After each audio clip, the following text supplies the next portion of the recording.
자, 오늘은 이제 구원은 두 번째 시간인데요. 19번째 강의고 오늘 소명과 중생 갈 길이 많습니다. 우리 같이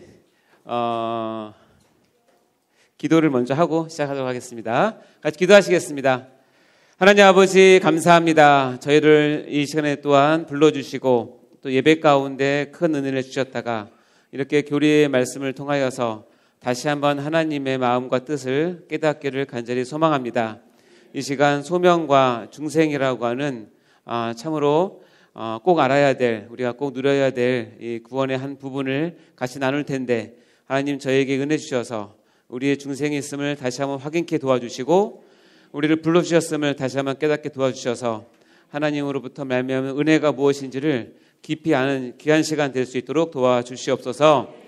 하나님 아버지 아직 미참한 발걸음 재촉하여 주셔서 이 자리에 가득 차고 넘칠 수 있도록 도와주시고 그냥 왔다가 그냥 가는 발걸음이 아니라 이곳에서 하나님을 만나는 귀한 시간 될 수 있도록 인도하여 주옵소서. 말씀을 전하는 자와 말씀 받는 자 모두가 성령 안에서 하나가 되어서 하나님의 영광을 생각하며 이 시간을 지켜낼 수 있도록 인도해 주옵소서. 모든 영광을 주께 올려드립니다. 감사드리며 예수님 이름으로 기도하옵나이다. 자, 우리 힘차게 교가하고 시작하도록 하겠습니다. 박수 치면서 창세기 출애굽기 레위기 민수기 신명기 여호수아 사사기 룻기 사무엘상하 열왕기상하 역대상하 에스라 느헤미야 에스더 욥기 시편 잠언전도 아가 이사야 예레미야 에가 에스겔 다니엘 호세아 요엘 아모스 오바댜 요나미가 나훔 하박국 스바냐 학개 스가랴 말라기 마태 마가 누가 요한 사도행전 로마서 고린도 전후서 갈라디아 에베소 빌립보 골로새 데살로니가 전후 디모데전서 디모데후서 디도 빌레몬 히브리 야고보 베드로 전후 요한 1, 2, 3서 유다 계시록 이 책의 이름은 생명책이니 구약이 39 신약 27 이 책의 권수를 모두 합하니 생명의 양식이 66이라 이 책의 말씀을 열심히 읽고 배우고 익히며 마음에 새겨 평생에 주님께 순종하면 하늘의 상급이 너희 것이라. 할렐루야. 아멘. 감사합니다. 자, 공지 드리겠습니다. 또 출석 여부 꼭 체크하시고 아직 QR 안 찍으신 분들은 지금 바로 열어서 QR 찍어주시면 감사하겠습니다. 또 레포트를 못 들은 강의는 레포트를 작성해서 제출해 주시면 저희가 보고 출석을 인정하도록 하겠습니다. 오늘은 5교구, 6교구 해당하시는 분이 가실 때 한번 여기 정리와 또 휴지를 좀 주어서 뒷정리 좀 부탁드리겠습니다. 자, 5교구, 6교구 오신 분 계십니까? 한번 손 들어 보시겠습니까? 네, 부탁드리겠습니다. 날씨가 더워서 에어컨을 계속 키우고 있다는 거 계속 광고를 드리고 있고요. 각자 보온품 주의하셔서 너무 춥지 않게 하시고 요즘에는 그 볼펜 따깍따깍하는 소리가 없나 봐요. 네, 그거 이렇게 서로 이야기해서 또 좋은 그 학습 분위기가 될 수 있도록 해주시기 바랍니다. 오늘 저녁 설교에 제가 광고 드렸듯이 또 이렇게 말씀을 가지고 서게 됩니다. 많이 떨리는데 여러분 기도 많이 해주실 거죠? 네, 꼭 참석해 주실 거죠? 네, 오셔서 제가 조금만 해도 크게 반응하셔야 됩니다. 아셨죠? 반응 안 하신 분들 딱 골라다가 다음에 여기서 교과를 독창을 시키겠습니다. 네, 우리가 만난 요나라는 제목으로 할 텐데 수련의 은혜 같이 또 나누고 정리도 하고 또 새롭게 또 이렇게 은혜 받는 시간이 되었으면 좋겠습니다. 여러분 기도 많이 부탁을 드리겠습니다. 자, 은혜로운 댓글을 지난번에 여기 주일반에서 하셔서 우리 5분이 너무 잘 써주셔서 여러분 단톡방 다 들어와 계시죠? 혹시 안 들어오신 분들은 그 설교장님께 얘기해서 들어오시면 되는데 여기 22교구 이소선 집사님, 4교구 김진선 집사님, 23교구 허영수 집사님, 26교구 유한민 집사님, 10교구 문희숙 권사님께서 잘 써주셔서 제가 단톡방에 올려드렸고요. 그 중에서 허영수 집사님과 유현민 집사님 글을 특별히 지금 아마 여러분 단톡방에 2개가 올라왔을 거예요. 한번 보시면 너무 도움이 되고요. 이 2분께는 우리 카페 쿠폰 드리도록 하겠습니다. 허영수 집사님 어디 계십니까? 네, 저쪽에 계십니다. 여기 빨리 전달 좀 부탁드립니다. 자, 박수해 주세요. 허영수 집사님께서 우리가 배우고 있는 교리가 뭐라고 그랬냐, 마이너 중에 마이너고 실은 많이 대중 뭐라고 표현해야 되지? 하여튼 마이너예요. 쉽게 얘기해서. 근데 그 부분에 대해서 아주 정확히 잘 말씀해 주셨는데 도움이 되는 은혜의 댓글인 것 같습니다. 꼭 한번 지금 올라왔으니까 읽어보셔도 좋고요. 또 우리 유현민 집사님 어디 계십니까?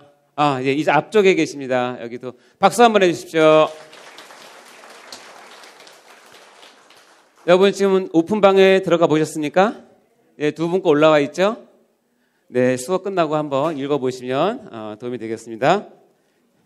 자, 이어서 오늘 강의 끝난 후에도 소감과 피드백 꼭 설교방에 남겨주시면 같이 은혜를 나누도록 하겠습니다.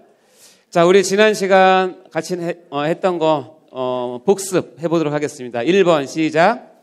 성령님의 사역에는 보통 은혜와 특별 은혜가 있으며 이는 둘 다 성령님의 사역이며 따라서 둘 다 영적인 것이다. 아멘. 자, 2번째 시작. 구원의 과정은 한 픽택자의 일생이며 진짜 그리스도인은 반드시 이 과정을 거치게 된다. 따라서 신앙에는 과정이 매우 중요하다. 자, 우리가 지난 시간에 2개의 과정을 여러분께 소개드렸습니다. 하나는 이건 우리 지금 구원을 하고 있다는 거 말씀드렸고, 하나는 신자의 관점에서 우리가 좀 피부로 느끼는 어떤 목회적 관점에서 이 9가지가 있었는데 한번 첫 출발부터 쭉 볼까요? 뭐죠? 시작. 죄인, 영적 각성, 회심, 구원 누림, 열정, 헌신, 성화, 열매, 영화. 이 9개 과정이 있고 여러분은 지금 어느 과정 가운데 있는지 여러분 스스로 이렇게 돌아보시면서 봤으면 좋겠습니다. 중요한 것 중에 하나는 각 과정을 넘어갈 때마다 하나님께서 영적 각성을 주신다는 것 꼭 기억하시고 이 9개 과정 중에서 어느 부분이 힘들다고 제가 말씀드렸는데 2군데가 어디죠? 그렇죠. 회심과 헌신. 이 과정 넘기가 쉽지 않습니다. 그 이유는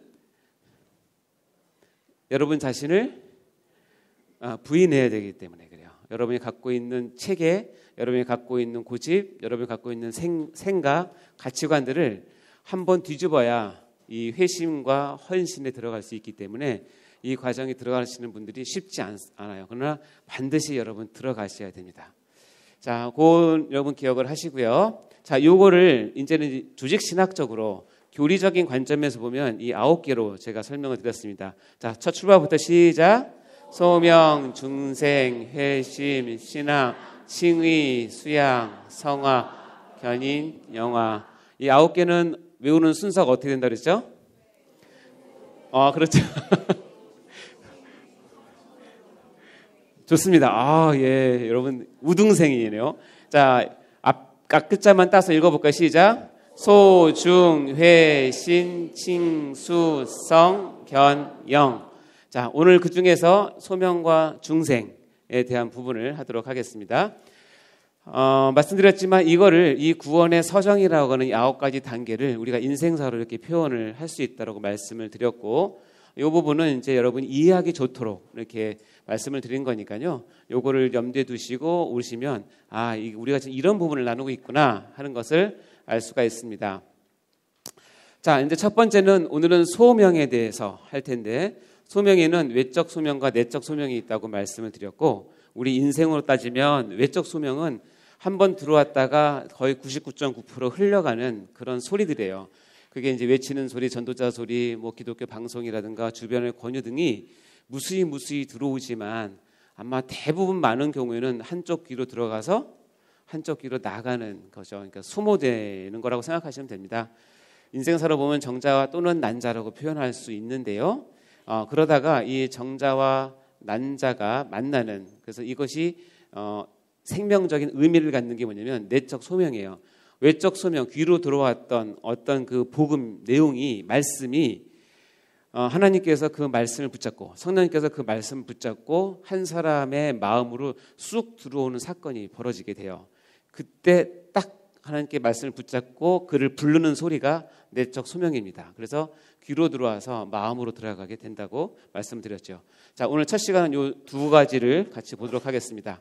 자, 오늘은 이 소명, 중생, 회심 여기 본데 아까 인생사는 시간이 정해져 있어요. 과학이기 때문에 언제 수정이 돼서 언제 착상이 되고 언제 출산이 되고 이것이 이제 거의 대부분 이렇게 정해져 있지만 영적인 세계는 꼭 그렇지만은 않아요. 이 소명, 즉 외적 소명이 늘 지내다가 어느 한때에 내적 소명으로 하나님의 음성이 들리고 나서 중생으로 바로 가는 경우가 있고, 중생으로 이 소명이 들어왔다가 상당 부분 중생 겁난까지 가지 못하고 그냥 듣고 괴로워하는 수가 있어요. 어쨌든 그 시간은 차이가 있지만 중요한 건 뭐냐면 내적 소명이 성립이 되면 반드시 중생으로까지 가게 하나님께서 하세요.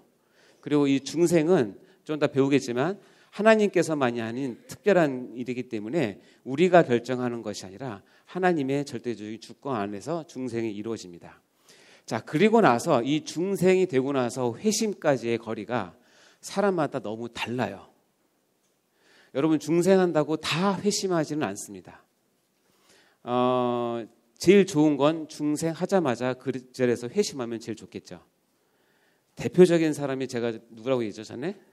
사도 바울은 소명, 내적 소명이 오자마자 바로 그 자리에서 중생하게 되고 바로 그 자리에서 뭐예요? 회심으로 한 번에 간 케이스예요. 한 번에 간 케이스. 그러나 어떤 사람들은 이 중생과 회심 사이가 어떤 사람은 1주, 한 달, 1년, 10년, 초등학교 때 중생에서 60, 70 다 돼서 회심하시는 분도 있어요. 왜냐하면 못 넘어가요. 자기가 배운 것 때문에, 자기 고집 때문에. 그러면서 이 중생만 갖고 간신히 살아가시는. 다시 얘기하면 원래는 중생학에서 회심을 거쳐야 영적인 폐 안에 신선한 생명의 공기가 들어오게 되고 정말 이제 새로운 생명으로 살아가야 되는데 그거 버리기 싫어서 그 안에 있는 돈에 대한 욕심, 그 안에 대한 자존심, 쾌락에 대한 추구, 뭐 그런 것들이 그냥 못 버려서 중생만 하고 숨만 깔딱깔딱 쉬면서 회심이 안 되시는 분들이 너무 많아요.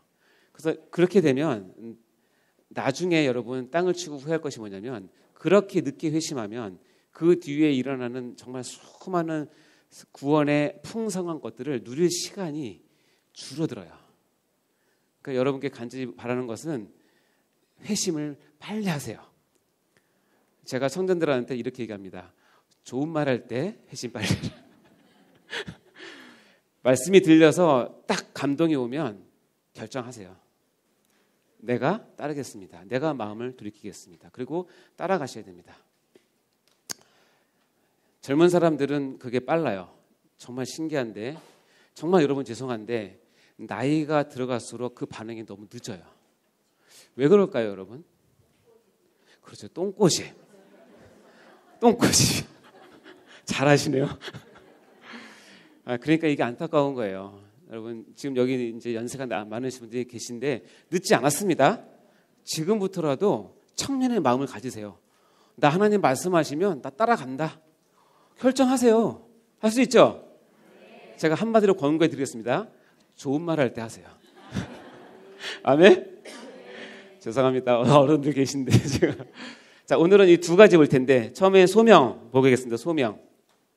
이 9가지 단계 중에서 첫 출발이죠. 아까 우리가 목회적 관점에선 죄인에서 영적인 각성이 탁 왔을 때 그때 하나님께서 부르세요. 누군가를 부르시는 걸 소명, 영어로 콜링이라고 얘기를 합니다.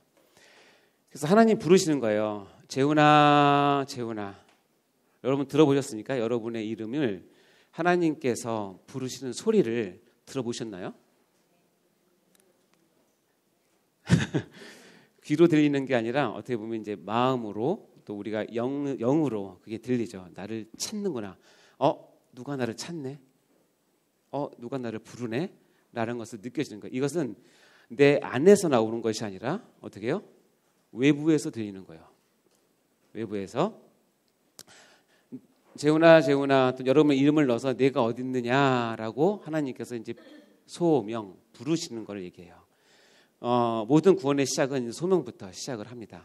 근데 아까도 말씀드렸지만 외적 소명을 붙잡고 말씀이 외적 소명이 있을 때 그 말씀을 따라서 내 안에 들어오면서 하나님께서 이 말씀으로 하나님께서 우리를 부르십니다.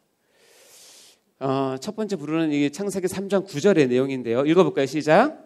여호와 하나님이 아담을 부르시며 이르시되 내가 어디 있느냐. 하나님께서 아담을 아담아 아담아 부르셨을 거예요. 그 전에도 부르셨고, 근데 애석하게 된 이 장면은 아담이 죄를 짓고 나서 하나님의 얼굴을 피해서 숨자 하나님께서 모른 척하고 내려오셨어요. 늘 오셔서 아담과 늘 친하게 지냈던 하나님께서 내려오셔서 아담아 아담아 너 어딨니? 라고 물으시는 거예요. 그 부르심이 이제 모든 사람에게 이제 임하게 됩니다. 그래서 하나님께서 부르시는 부름을 어쨌든 여러분이 어떤 상황에 있든지 그 부르심에 민감하셔야 됩니다. 그리고 이 부르심은 여기 볼까요? 디모데후서 1장 9절 시작. 하나님이 우리를 구원하사 거룩하신 소명으로 부르심은 우리의 행위대로 하심이 아니요 오직 자기의 뜻과 영원 전부터 그리스도 예수 안에서 우리에게 주신 은혜대로 하심이라. 여기 색깔이 칠해진 것만 보면 하나님의 부르심은 즉 소명은 부르심이고 뭐가 아니다? 우리의 행위대로 하는 게 아니에요. 우리가 어떻게 했기 때문에, 네가 어느 정도 헌금 액수를 채웠기 때문에, 네가 봉사 시간을 채웠기 때문에 부르시는 것이 아니라 우리는 알 수 없지만 하나님의 신적인 지혜 가운데 어떻게 해요? 오직 자기의 뜻 그리고 그리스도 예수 안에서 우리에게 주신 뭐대로? 은혜대로 부르시는 거예요. 그러니까는 이 부르심은 내가 줄 수 있다고 되는 것도 아니고 내가 듣고 싶다고 들려지는 게 실은 아니에요. 이것은 하나님의 뜻과 하나님의 은혜대로 하세요. 그러니까 우리가 이제 구원을 배우면서 제가 처음에 강조를 할 텐데 구원의 첫 스타트는 우리가 할 수 없어요. 그래서 우리 장로교는 구원이 나에게서 나오지 않는다고 강력하게 얘기하는 거예요. 그리고 구원을 위해서 내가 할 일이 없다고 얘기를 하는 거예요. 왜냐하면 이 소명과 중생은 전적인 하나님의 은혜이고 하나님의 뜻 가운데 이루어지는 거예요. 그러니까 우리가 지금 이 시간에 여러분이 하나님의 은혜를 받고 믿음을 가지고 이 자리에 있어서 다시 돌이켜 보니까 그때 나를 부르셨구나. 내가 형편없는데도 불구하고 나를 부르신 것은 나로 인해서가 아니라 나로 말미암아서가 아니라 내 안에 뭐라도 좀 있어서가 아니라 정말 하나님의 창세전부터 갖고 있던 뜻과 그리스도 예수 안에서 예정되어서 구속을 베푸신 은혜 가운데 나를 부르셨구나. 이게 내 구원의 시작이구나 하는 것을 고백하는 거예요. 아멘이십니까?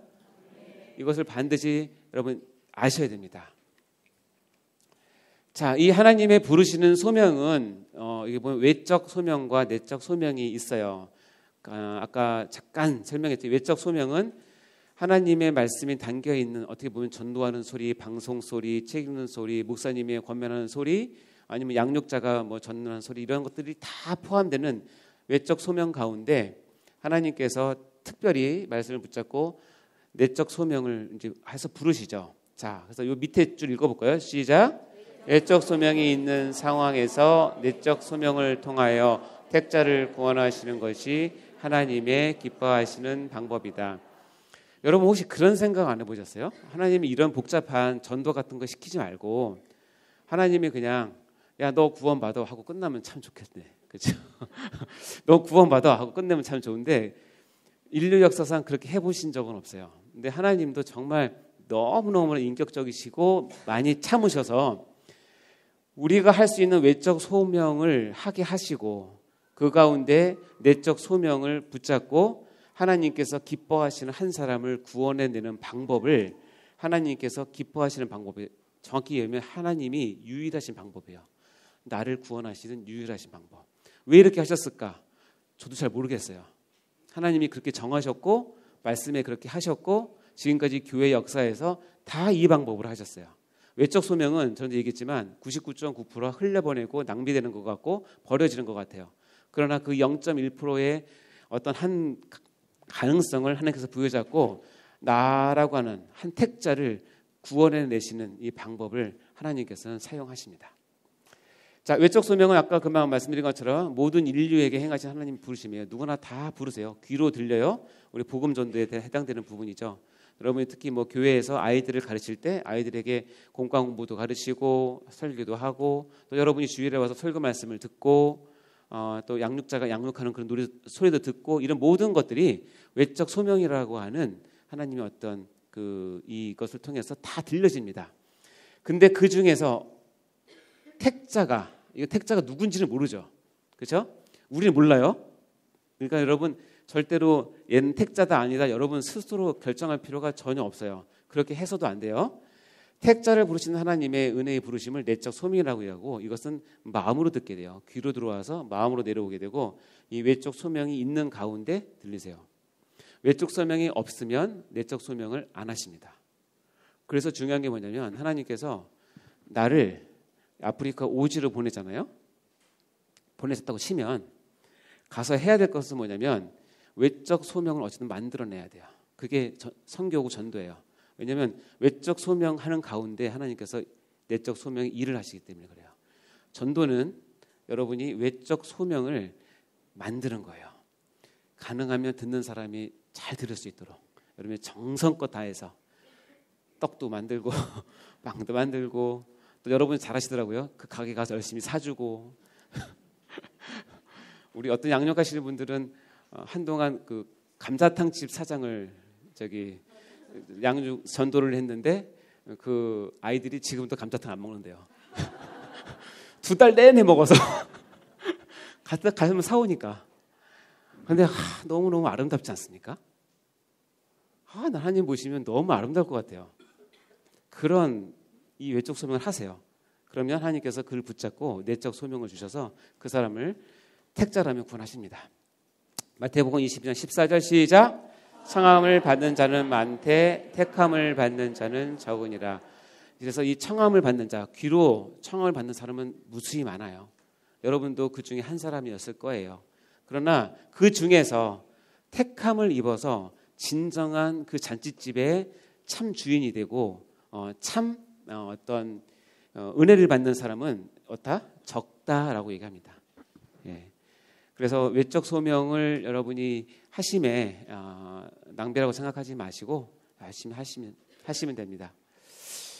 자, 그래서 고린도전서 1장 21절에는 이런 말씀이 있습니다. 시작. 하나님의 지혜에 있어서는 이 세상이 자기 지혜로 하나님을 알지 못하므로 하나님께서 전도에 미련한 것으로 믿는 자들을 구원하시기를 기뻐하셨도다.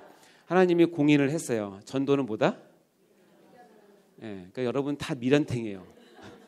영적인 미련탱이가 되세요. 예?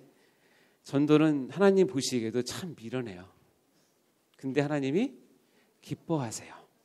아멘.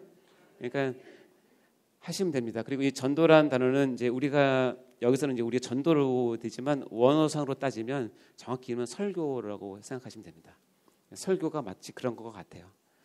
저도 이제 설교를 한 지가 이제 뭐 한 2년 조금 넘어서 아직은 뭐 초보 중에 생초보이긴 하지만 제 기도 제목 중에 하나가 하나님 저희 부족한 저를 설교를 하게 하셨을 때 이게 제가 미련하게 준비를 할 테니 하나님 제 설교를 붙잡고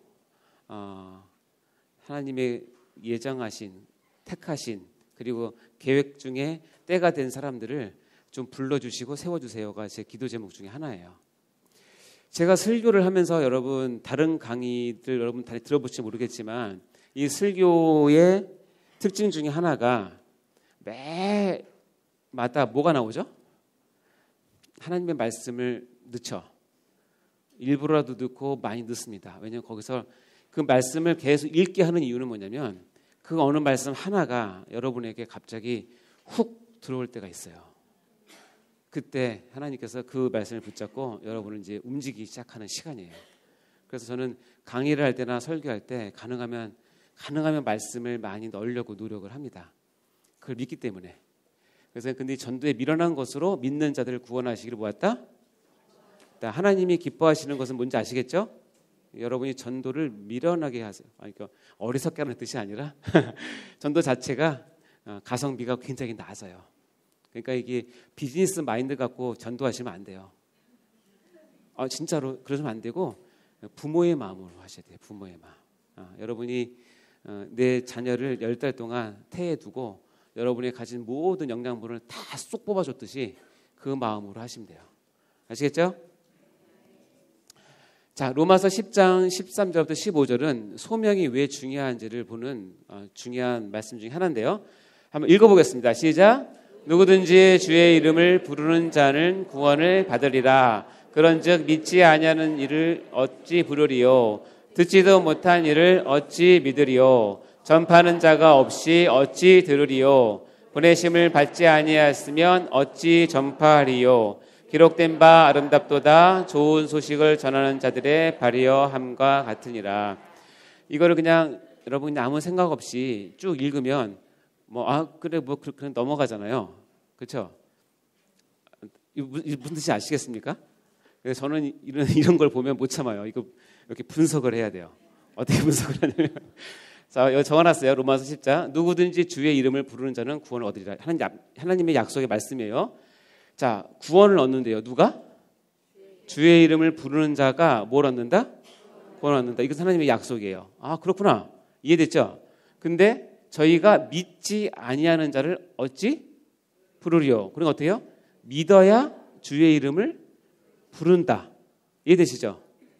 그렇구나. 믿어야 주의 이름을 부르고 그래야 구원을 얻는구나. 그럼 그 다음 뭐예요? 듣지도 못한 일을 어찌 믿으리요. 이 믿으려면 뭐가 필요하다? 들어야 된다는 거예요. 들어야 믿음이 생기고 믿어야 주의 이름을 부르고 주의 이름을 불어야 뭐한다? 구원을 얻는다. 여기까지 이해되셨죠? 그러면 어떻게 하지? 그러니까 전파하는 자가 없이 어찌? 그럼 누가 와서 전파를 해야 내가 귀로 듣고 이게 내적 소문을 가서 믿어듣는 거. 그렇죠? 그러니까 전파하는 자가 있어야 듣고 믿었고 부르고 구원 얻는다. 이해되시죠? 그럼 봐요. 보내심을 받지 아니했으면 어찌? 전파를. 그래요. 그럼 봐요. 보내심을 받은 자가 가서 뭐한다? 전파. 이것이 이제 전도자, 선교사 아니면 교육자가 아니면 여러분이 해야 될 일이에요. 자, 보내심을 받은 자가 가서 제대로 된 복음을 전파하고 그래야 그들이 듣고 그를 믿고 이 주의 이름을 부르고 그래야 뭐한다? 아멘? 자, 그러면 그 다음 말이 없어요? 그럼 자, 상식적으로 보내심을 받은 자, 이 말 뜻에는 뭐가 있어요? 누가? 보냈다라는 게 있죠. 누구예요? 그렇죠? 하나님께서 보내신 거죠. 이해되십니까? 이 카테고리, 알고리즘에 의하면 하나님께서 보내심을 보내야 보내심 자가 전파하고 듣고 믿고 부르고 구원을 얻는다는 거예요. 결론은 우리의 구원은 누구로부터 왔다? 오직 하나님께서 왔다. 자, 동의하십니까? 제 이론이 맞습니까? 제 이론이 맞는 게 아니라 성경이 그렇게 얘기하고 있는 거야. 그렇죠? 자, 그러면 이 단계 가운데 성경에서 가장 중요하게 생각하는 단계는 뭐냐면 이 믿어야예요. 믿어야. 이 믿어야가 가장 핵심의 가운데 있어서 우리가 믿음을 통해 구원을 얻는다라고 얘기를 합니다. 자, 그러면 소명은 뭐냐면 보내심을 불러서 보내는 거예요. 누가? 하나님께서 누군가를 콜링을 해서 보내는 거예요. 그래야 뭐가 이루어지냐면 구원이라고 하는 역사가 이루어진다는 거예요. 그래서 구원은 나의 구원뿐만 아니라 우리 옆 사람의 구원, 우리 공동체의 구원은 결국 하나님께서 부르신 그 누군가에 의해서 시작이 되는 거예요. 출애굽 이스라엘의 구원은 모세라고 하는 한 사람을 불러내심부터 시작되는 거예요. 아멘? 똑같습니다. 이런 것이 바로 이제 구원의 알고리즘이고, 거기에서 제일 첫 번째는 뭐냐면 하나님께서 불러서 보내는 것부터 시작을 한다는 것입니다. 그러니까 구원은 뚝 떨어지는 게 아니에요. 지나가다가 죽는 것이 아니고, 그냥 어부지리로 얻는 것도 아니고, 10원에서 1원 뺀 게 구원이 아니라고 제가 누누이 강조했잖아요. 그러니까 이 알고리즘을 생각하셔야 됩니다. 자, 그러면 소명 가운데 내적 소명이 있는데, 내적 소명이 딱 왔을 때의 특징이 있어요. 이 5가지 특징이 있는데, 내적 소명은 하나님께서 하시는 전적인 사역이기 때문에, 내적 소명의 첫 번째 특징은 뭐냐면 확실히 내적 소명이 오면 확실히 뭐가 간다? 구원을 얻게 된다. 두 번째는 조건 없이 부른다. 세 번째는 쓰시고 변하지 않고 쓰지 않는다. 네 번째를 통해서 들어온다. 다섯 번째, 이 5가지가 내적 소명의 특징이에요. 자, 내적 소명, 확실히 구원을 받게 되는 거죠. 자, 고린도전서 1장 23절 24절 시작. 우리는 십자가에 못 박힌 그리스도를 전하니 유대인에게는 거리끼는 것이요 이방인에게는 미련한 것이로되 오직 부르심을 받은 자들에게는 나 헬라인이나 그리스도는 하나님의 능력이요 하나님의 지혜이니라. 이 그리스도의 복음은 이렇게 꺼리끼고 미련한 것인데, 오직 부르심을 받은 자들에게는 이 소명이 들어오면, 내적 소명이 들어오면 이것이 곧 하나님의 뭐가 된다? 능력이 되고 하나님의 지혜가 돼서 그 사람을 뭐한다? 구원을 가도록 반드시 이룬다가 이 내용입니다. 그래서 내적 소명이 들어오면 반드시 구원으로 열매를 맺게 되는 것입니다. 사도행전 13장 47, 48절 시작. 주께서 이같이 우리에게 명하시되 내가 너를 이방인의 빛으로 삼아 너로 땅끝까지 구원하게 하리라 하셨느니라 하니, 이방인들이 듣고 기뻐하여 하나님의 말씀을 찬송하며 영생을 주시기로 작정된 자는 다 믿더라. 자, 1차 전도 여행 때 이런 일이 있었는데, 여기 보면 이방인이 듣고 기뻐하며 하나님 말씀을 찬송했어요.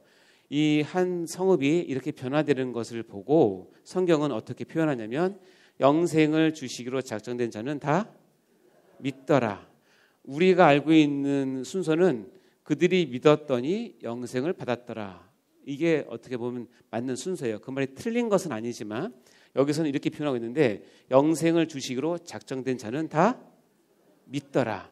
이것을 이제 헬라어를 직역을 하면 이렇게 됩니다. 그들은 믿었고 그들은 모두 영생에 이르도록 작정된 자였다. 이게 정확한 해석이에요. 결국 뭐냐면, 내적 소명이라고 하는 것은 내가 받고 싶어 받고 얻고 싶어 얻는 것이 아니라 하나님께서 은혜로 주신 그 사람에게는 영생에 이르도록 작정된 자만 그것이 나에게 들어올 수 있고, 그렇게 들어온 자들은 아까 알고리즘에 의하면 중간에 뭐예요? 믿게 되는 역사가 나타나는 거예요. 그러니까 여러분이 구원을 얻는 것은 여러분이 믿어서, 맞는 말이지만 이 믿어서가 내가 믿어줘서 하나님이 나한테 자꾸 구걸을 하니까 애걸 하니까, 에이 그래 내가 하나님 믿어줄게, 내 예수님 믿어줄게, 그래서 구원을 얻은 것이 절대 그렇게 생각하시면 섭합니다. 절대 그거 아니에요.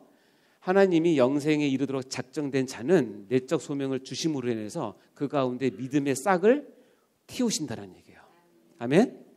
그러니까 이것은 우리가 할 수 있는 일이 실은 아니에요. 그런데 이것을 왜 배우느냐? 여러분이 어떻게 신자가 됐는지를 아셔야 된다는 거예요. 여러분이 어떻게 예수를 믿게 됐는지 아셔야 된다는 거예요. 그래서 혹시 그 근간을 흔드는 이단의 사설이나 다른 사람들의 얘기나 아니면 교만한 사람들의 얘기를 들을 때 배척하시라는 얘기예요. 거기 따라가시면 하나님이 섭하세요. 이것이 사실이기 때문에. 자, 내적 소명은 너무나 감사하게 조건 없이 부르세요. 조건 없이. 자, 고린도서 1장 26절 29절 시작. 형제들아 너희 부르심을 보라. 육체를 따라 지혜로운 자가 많지 아니하며 능한 자가 많지 아니하며 문벌 좋은 자가 많지 아니하도다. 그러나 하나님께서 세상에 미련한 것들을 택하사 지혜 있는 자들을 부끄럽게 하려 하시고 세상의 약한 것들을 택하사 강한 것들을 부끄럽게 하려 하시며 하나님께서 세상의 천한 것들과 멸시받는 것들과 없는 것들을 택하사 있는 것들을 폐하려 하시나니 이는 아무 육체도 하나님 앞에서 자랑하지 못하게 하려 하심이라. 아멘.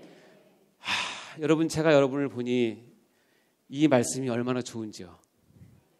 여러분 가운데 지혜로운 자도 안 많은 것 같고 능한 자도 별로 없고 문벌초한 자도 가려 열고 돈 많은 사람도 별로 없고 건강한 사람도 별로. 아이고 그냥 다 그냥 참 하나님 은혜입니다. 그렇죠? 저를 포함한 우리 모두가 하나님께서 만약에 내적 소명을 주고자 하는 조건을 걸어놨다면 몇 명이나 여러분이 거기 합격해서 이 교회 나올 수 있을까요? 하나님이 기준에 합당한 사람이 누가 있을까요? 그렇죠? 없어요. 믿습니까 여러분? 그러니까 여기에 나와 있는 것에 대해서 감지덕지 감사하시기 바랍니다. 네. 그러니까 여기서 조금 서운하다고 입 나올 거 없고요. 다 그 사람이 그 사람이고요. 비교할 것도 없고요. 네? 조금 못하다고 깔볼 것도 없고 조금 높다고 시기할 것도 없어요. 똑같습니다. 아멘? 근데 세상에 미련한 것들, 악한 것들, 멸시받는 천한 것들을 일부러 택하시는 면도 있어요. 하나님께서. 왜냐하면 스스로 지혜 있다고 생각하고 스스로 강하다고 생각하고 스스로 있는 것들을 하나님께서 역전의 하나님이시니까 그것을 복음으로 이기시려고 그렇게 하시는 경우가 많아요. 근데 이렇게 택하신 하나님의 본 마음은 뭔지 아세요? 맨 끝에 읽어볼까요? 시작. 이는 아무 육체도 하나님 앞에서 자랑하지 못하게 하려 하십니다. 교회 다니면서 제일 팔불출이 뭔지 아세요?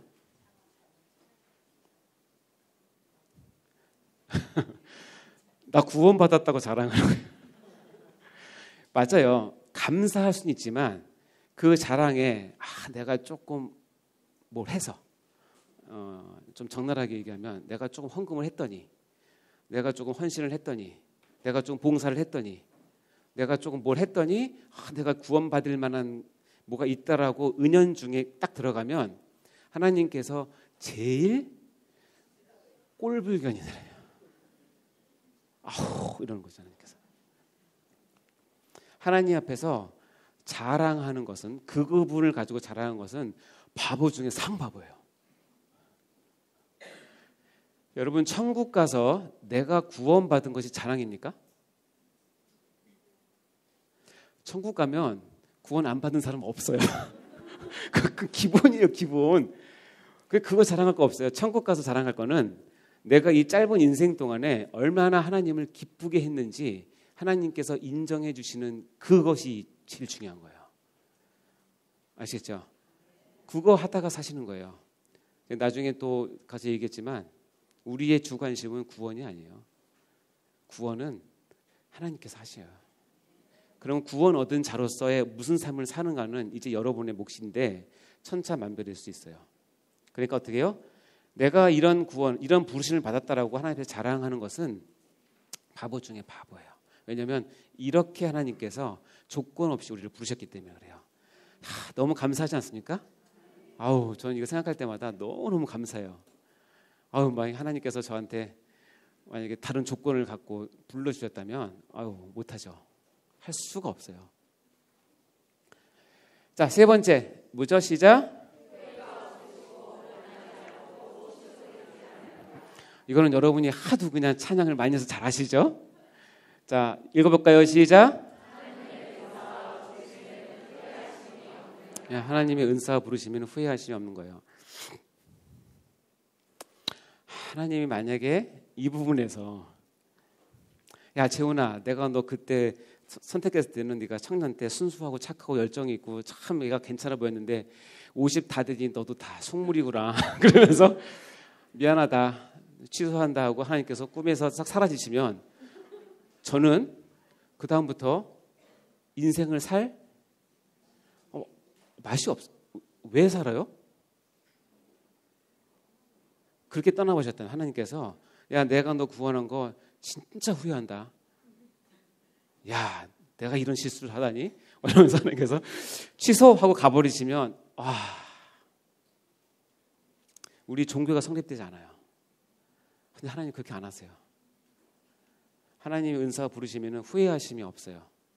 하나님이 후회하심이 없다는 얘기는 하나님께서 고집을 부르신다는 얘기고 그 고집에 올 때까지 여러분을 반드시 달달달 볶는다는 얘기예요. 이 말 뜻에는 그게 있는 거예요.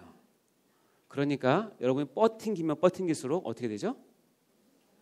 인생이 괴로운 거예요. 요나 보세요.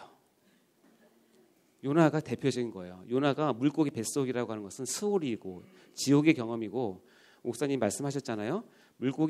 요나가 웬만한 자존심이 있는 사람이어서 절대로 하나님 앞에 그런 얘기 안 할 사람인데 물고기 뱃속 3일 동안 딱 갖다 두니까 숨 쉬는 게 장난이 아니고 어둡고 칙칙하고 이거는 인생이 겪을 수 있는 모든 지옥의 경험을 겪다 보니까 어쩔 수 없이 아이고 하나님 제가 잘못했네요로 나온 거예요.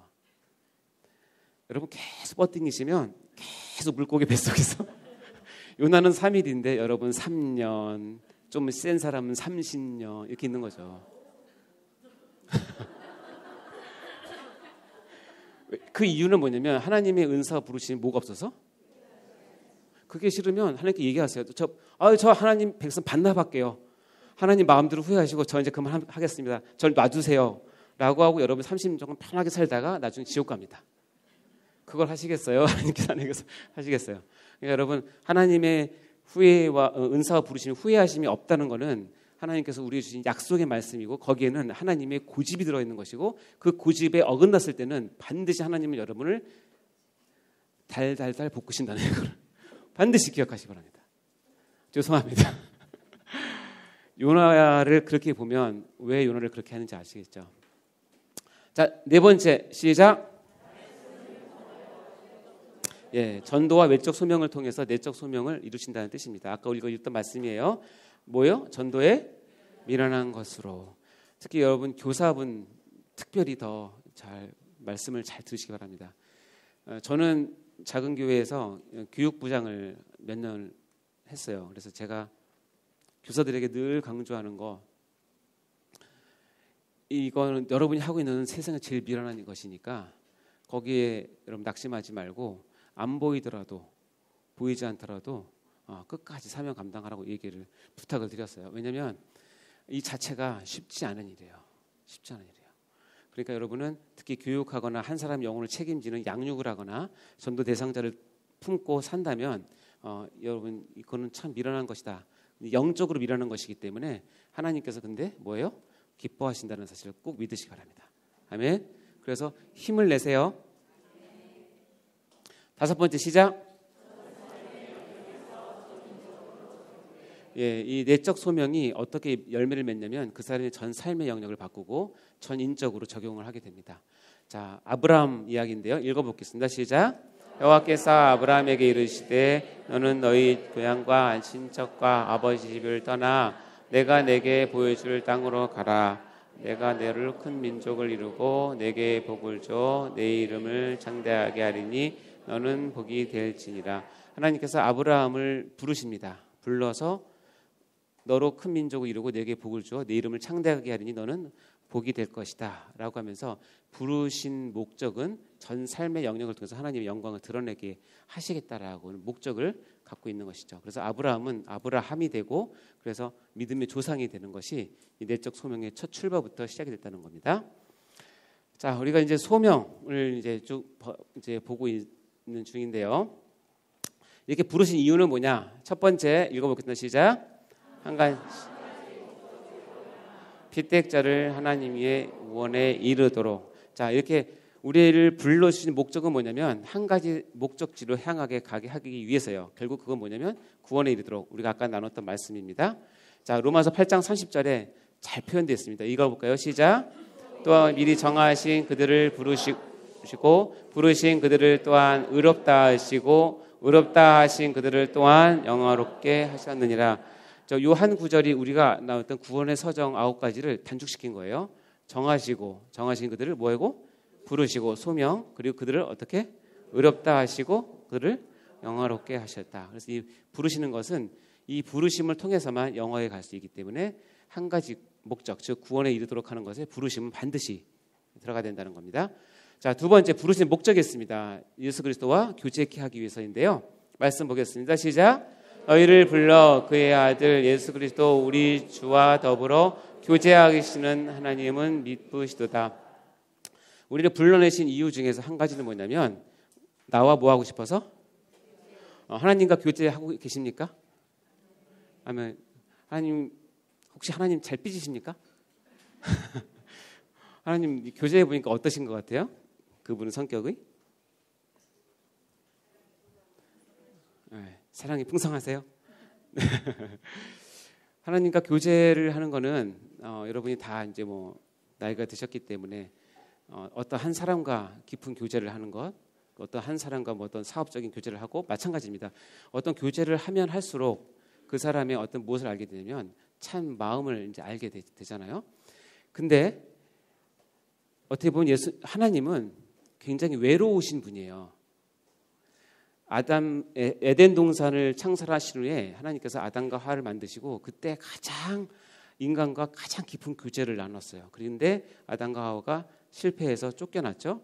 그 후에 하나님께서 늘 고민하는 건 뭐냐면 늘 갖고 싶은 건 뭐냐면 아담과 하와가 갖던 첫 번째 교제를 회복 싶어 하세요. 뭐라고 해야 되지? 회복하고 싶어 하세요. 네. 그래서 만든 게 성막이고 그래서 만든 게 성전이고 그래서 만든 게 교회예요. 그래서 예수님을 우리가 믿게 됐을 때 하나님께서 제일 첫 번째 하고 싶은 건 뭐냐면 그 사람과 뭐 하는 거예요? 교제하고 싶은 거예요. 그러니까 여러분 하나님과 교제하기 위해서는 따로 시간을 좀 더 내세요. 따로 장소를 좀 구별하셔서 바쁜 일상을 뒤로 하고 하나님만 교제할 수 있는 시간을 만드세요. 그것은 너무너무나 중요합니다. 그리고 하나님 그 시간 너무 기뻐하세요. 저는 그 시간 만들면 좋은데요. 괜찮습니다. 하나님은 그 시간에 따로 앉아서 졸고 있는 여러분을 보시면서 기뻐하십니다. 얘가 나 때문에 피곤한 거 좋은가 보다. 여러분 사랑하는 사람이 옆에서 졸면은 어때요? 옆에서 보기에? 안쓰럽고 더 예쁘지 사랑스럽지 않습니까? 내가 더 잘해줘야겠구나 생각 들지 않습니까? 그러니까 여러분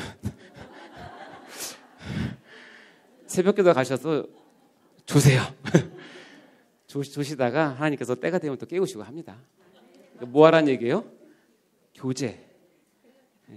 말씀 듣고 찬양하고 기도하고 이런 거를 위해서 따로 시간을 좀 마련하세요. 그렇게 하려고 뭐 했다? 나를 불러냈다는 거예요. 여러분 부르세요. 야, 나랑 제발 좀 교제 좀 하자. 너 그 바쁘니? 잠깐 내려고 나랑 교제하자. 이게 하나님의 마음입니다. 축복을 욥으로 받게 하기 위해서 우리를 부르셨어요. 베드로전서 3장 9절 시작. 악을 악으로 욕을 욕으로 갚지 말고 도리어 빌라. 이를 위하여 너희가 부르심을 받았으니 이는 복을 이어받게 하려 하십니다. 여기 보면 하나님께서 우리를 부르신 그 소명의 목적이 있는데 복을 받게 하기 위해서예요. 복을 받게 하기 위해서 우리를 부르셨는데 근데 독특해요. 보면 악을 악으로 욕을 욕으로 갚지 말고 도리어 뭐하라? 복을 빌 때 내가 너희를 부르신 그 목적이 이루어진다는 거예요. 그러니까 악을 악으로 욕을 욕으로 갚지 않는 것이 하나님의 복을 받는 길이에요. 제가 전에 얘기했잖아요. 절대 여러분은 복수하시면 안 돼요. 복수의 칼자루가 주어져도 기회가 주어져도 내가 여기서 복수해도 어느 누구도 나한테 뭐라고 안 할 아주 당연한 상황이라고 하더라도 복수하시면 안 돼요. 악을 악으로 욕을 욕으로 갚지 마음에 새기세요. 그때 내가 뭘 받냐면 나의 부르신 목적을 이루어요. 뭐예요? 나에게 복을 주시고 싶은 하나님의 마음을 이루어드리는 거예요. 네. 거꾸로 얘기하면 내가 지금까지 복이 지지리도 없는 거는 여전히 악을 악으로 갚고 욕을 욕으로 실컷 갚았으니까 하나님이 복을 주고 싶어도 들어갈 자리가 없는 거예요. 이미 이걸 다 해서. 그러시면 안 됩니다. 네 번째 시작. 자유케 화평케 거룩하게 소망하게 영생하게 하기 위해서 나를 부르셨어요. 네. 여기 보시면 예레미야 29장 11절 시작.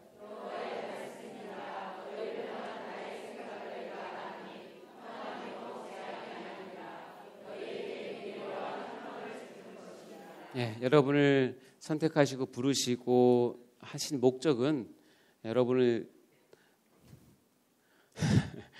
교회 활동에 써먹으려고 하신 게 아니에요. 혹시 그렇게 착각하시면 절대 안 되고요. 나의 생각은 평안이라고 했어요. 평안. 그리고 미래와 희망을 주기 위해서 부르셨어요. 그리고 하나님은 좋으신 하나님이세요. 정말 좋으신 하나님이시고 그 하나님이 나를 부르실 때는 정말 최고로 좋은 걸 주고 싶어 하시는 그 마음이 있다는 거 꼭 기억하시기 바랍니다. 그러니까 힘들고 어려워서 그런 상황이 안 보인다고 여러분 스스로 생각할 때가 있을 때라도 이 말씀을 기억하시면서 아까 목사님께서 재밌는 아주 좋은 시를 그 모퉁이 지나면 그 모퉁이만 지나면 이거 다 있어요. 어떤 사람이 그러더라고요. 모퉁이가 길다고 그러시는데 하여튼 지나시면 됩니다. 이렇게 하시려고 부르셨다 얘기입니다. 자, 이제 두 번째 오늘 주제인데 중생 들어가겠습니다. 중생. 자, 이 소명, 특히 내적 소명을 받은 사람은 반드시 실수 없이 하나도 놓침 없이 100% 어디에 가게 된다? 중생으로 가게 됩니다. 자, 여기 보면 우리가 이제 이에서 두 번째를 이제 하게 되는데 중생을 제가 저번에 설명할 때 이 난자와 정자가 만나서 수정과 착상하는 과정을 중생이라고 얘기했고 드디어 새 생명이 잉태가 되는 거예요. 그런데 어머니 뱃속에 있기 때문에 내가 잘 모를 수 있고 이것은 말씀의 중요성, 성령의 역사로 중생이 이루어지게 된다고 제가 잠시 설명을 드렸습니다. 이제 자세히 보도록 할 텐데요. 자, 오늘은 중생은 결론부터 봅시다. 자, 첫 번째 시작. 중생이라 영적으로 다시 태어나는 것을 말하며 이는 전적으로 하나님의 독점적 사역이자 거부할 수 없는 은혜이다. 이것이 중생의 특징입니다. 하나님의 독점적 사역이자 거부할 수 없는, 우리가 거부할 수 없어요. 자, 두 번째 시작.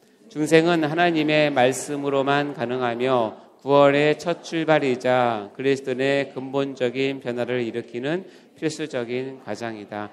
하나님의 말씀으로만 가능하고 구원의 첫 출발이고 새 생명의 첫 출발이죠. 그리스도의 근본적인 변화를 일으키는 필수적인 과정이라고 합니다. 이제 마지막 요 부분이 이제 우리 이 강의의 이제 핵심이 될 텐데요. 자, 중생을 이야기할 때 나오시는 분이 한 분 계세요. 누구시죠? 니고데모. 여러분 잘 아십니까, 이분? 니고데모를 떼놓고는 중생을 얘기할 수 없는데 참 감사한 거는 성경 전체에서 중생을 설명하려면 니고데모를 설명하지 않고는 설명이 불가능해요. 왜냐하면 중생에 대한 구원의 면은 니고데모를 통해서 계시를 하셨기 때문에 우리가 니고데모를 아셔야 됩니다. 자, 니고데모는 기니까 제가 쭉 읽겠습니다. 뒤에 잘 들으십니까? 네. 니고데모는 바리새인이에요. 그리고 유대인의 지도자, 한마디로 말해서 고급 관원이고 사내들인 공회 회원이기 때문에 그 권력은 어마어마한 사람이에요. 그러니까 우리나라로 따지면 글쎄요. 국회의원이 지금 300명인가요? 몇 명이죠? 모르겠네. 300명입니까? 여기는 이제 전 유대, 전 이스라엘에 70명이 들어온 사람이에요. 그러니까는 엄청난 사람이죠. 니고데모라는 사람이 있어요. 근데 그가 언제 왔어요? 밤에 예수님을 찾아왔어요. 밤에 왜 왔을까요? 1차적으로는 낮에 더워서. 너무 덥잖아요. 그러니까 낮에 더우니까 선선한 밤에 그게 아니고 니고데모라고 하는 위치가 그 당시 예수라고 하는 한 청년, 사회적인 이슈가 되는 한 청년을 만나기는 부담스러운 거예요. 왜냐하면 지금 바리새인들이 눈여겨보고 있거든요. 야, 쟤 예수 이상하다. 쟤 뭐 엉뚱한 얘기한다. 쟤 우리한테 대적할 가능성이 많은데 하고 유주의 인물이에요. 근데 그걸 덥석 낮에 가서 만나면 어떻게 돼, 니고데모가? 정치적인 위협이 있는 거예요. 그러니까 언제 왔어요? 밤에. 시원해서가 아니라 다른 사람의 눈을 피해서. 그러면서 역시 정치인이에요. 뭐라냐면 딱 만나면 먼저 그 사람을 딱 격을 세워서 채워줍니다. 랍비여, 우리가 당신은 하나님께로부터 오신 선생인 줄 아나이다. 하나님이 함께하시 아니하시면 당신이 행한 이 표적을 아무도 할 수 없습니다. 이 말은 진심일까요? 무슨 멘트죠? 그걸 접대성 멘트일까요? 접대성 멘트 냄새가 좀 나죠. 그렇죠? 근데 니고데모는 이것이 접대성 멘트를 했다고 하더라도 정말 궁금한 게 있어요. 뭐냐면 저 예수가 정말 구원자인 거는 너무 궁금했던 것 같아요. 그래서 그걸 알아보고 싶어서 어떻게 해요? 밤에 온 거예요. 위험을 무릅쓰고. 그리고 이 멘트를 했는데 이 멘트는 접대성 멘트일 수도 있지만 정말 자기의 고백일 수도 있어요. 근데 중요한 건 뭐냐면 이게 접대성이든 고백이든 그게 중요한 게 아니라 예수님이 니고데모에게 단칼에 들어갑니다. 단도직입적으로 얘기합니다. 네가 이런 멘트를 하는 거 좋아. 알았어. 그게 중요한 게 아니라 예수께서 대답하여 이르시되 진실로 진실로 내게 이르노니 사람이 거듭나지 않으면 하나님 나라를 볼 수 없다. 웬 엉뚱한 얘기예요? 니고데모는 지금 예수가 정말 구주인지 메시아인지 이런 걸 정말 궁금하고 내가 당신을 따를 만한 사람인지 한번 보려고 왔고 예수 당신도 나를 등에 업으면 사역하기 편할걸? 이런 정치적인 개성도 있었을 수도 있어요. 그리고 니고데모가 좀 더 머리가 뗀 사람이면 혹시 이 사람이 우리의 왕이 되면 나도 좀 한 자리 어떻게 했지 않을까? 이런 계산도 있었을 수도 있어요. 제가 뭐 니고데모 아니니까 모르겠지만 제자들은 그런 생각을 하고 지금 다니고 있거든요. 근데 예수님께서 단도직입적으로 얘기합니다. 야, 네가 그런 말을 하고 네가 그런 위치에 있지만 이 말은 뭐냐면 너 아직 거듭 안 났어 얘기해요. 기분 나빠요? 기분 좋아요? 엄청 기분 나쁜 얘기예요. 그리고 이게 뭔 소리인지 모르는 거예요. 너 거듭 안 났어. 사람이 거듭나지 않으면 하나님 나라를 볼 수 없어. 그러니까 니고데모가 너무 당황한 것 같아요. 격에 맞지 않는 대답을 해요. 어떻게 사람이 늙으면 날 수 있습니까? 두 번째 모태에 들어갔다 날 수 있습니까? 당황했던 것 같아요. 근데 이 질문은 우리가 궁금한 질문이에요. 거듭나셨습니까? 할 때 어떻게 거듭나지? 다시 엄마 뱃속에 들어가야 되나? 뭐 이런 이유죠. 그러니까 예수님께서 대답하여 진실로 계속 말씀하시잖아요.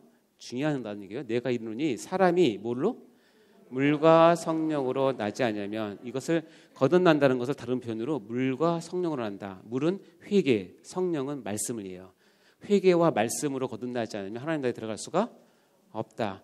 육으로 난 것은 육이고 영으로 난 것은 영이다. 내가 내게 거듭나야 하겠다는 말을 놀랍게 여기지 말라. 그러면서 거듭난 사람의 특징 전에도 얘기했죠. 바람이 임의로 불매 내가 어디서 그 소리는 들어도 어디서 와서 어디로 가는지 알지 못하나니 성령으로 난 사람도 다 그러하다. 즉 거듭난 사람은 바람이 임의로 불어서 어디서 와서 어디로 가는지 우리 눈에 보이지 않듯이 성령으로 거듭난 사람은 어떻게 거듭났는지 어떻게 그것을 얻는지를 우리가 알 수는 없다는 거예요. 자, 니고데모가 어찌 이러한 일이 있을 수 있나이까? 예수께서 대답하여 이르시되 너는 이스라엘 선생으로서 이러한 일을 알지 못하느냐 하면서 계속 대화가 이어집니다. 이 대화의 끝부분의 마지막 결론이 혹시 뭔지 아세요? 니고데모와의 마지막 이 토론 같지 않는 토론?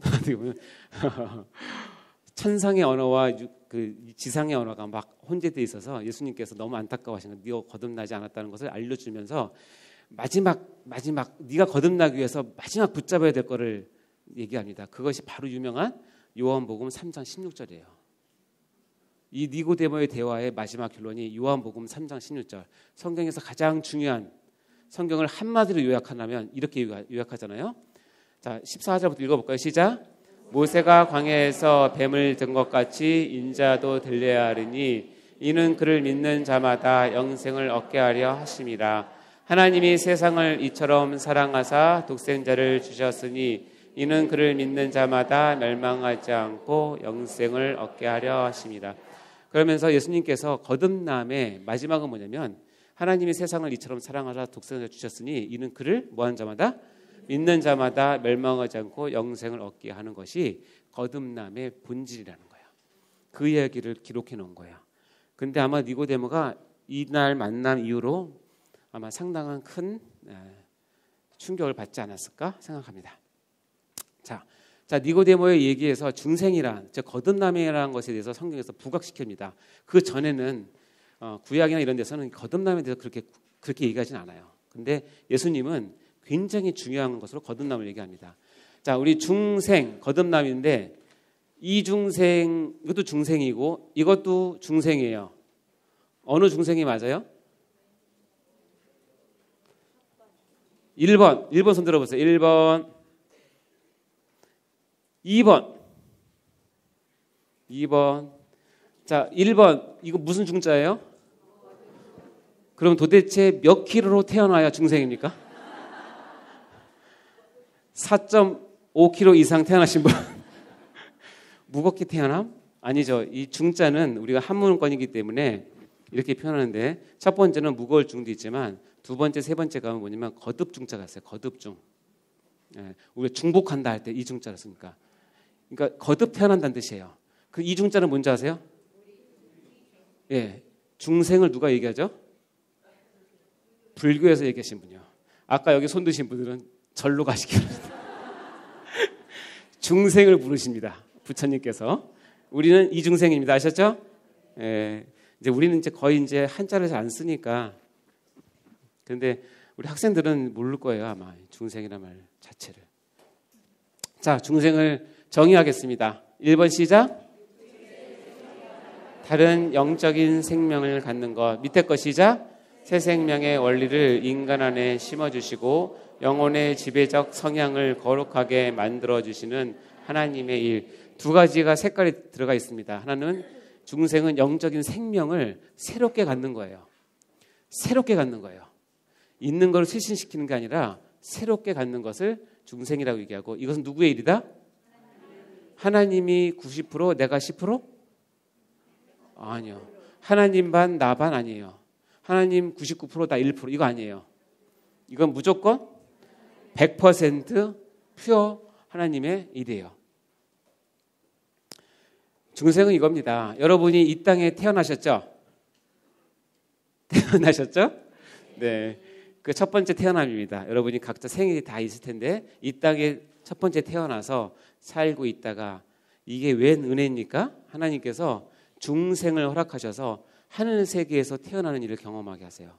이 하늘에서 두 번째 태어난 것을 중생이라고 얘기합니다. 그래서 인간은 두 번 태어나셔야 된다는 거예요. 자, 고린도전서 2장 12절부터 14절 말씀인데요. 그래서 이 하늘에서 태어난 것과 이 땅에서 태어난 두 개는 같이 존재하는데 성경에서 보면 이렇게 나옵니다. 읽어볼까요? 시작. 우리가 세상의 영을 받지 않냐고 오직 하나님으로부터 온 영을 받았으니 이는 우리로 하여금 하나님께서 우리에게 은혜로 주신 것들을 알게 하려 하심이라. 우리가 이것을 말하거니와 사람의 지혜가 가르친 말로 아니하고 오직 성령께서 가르친 것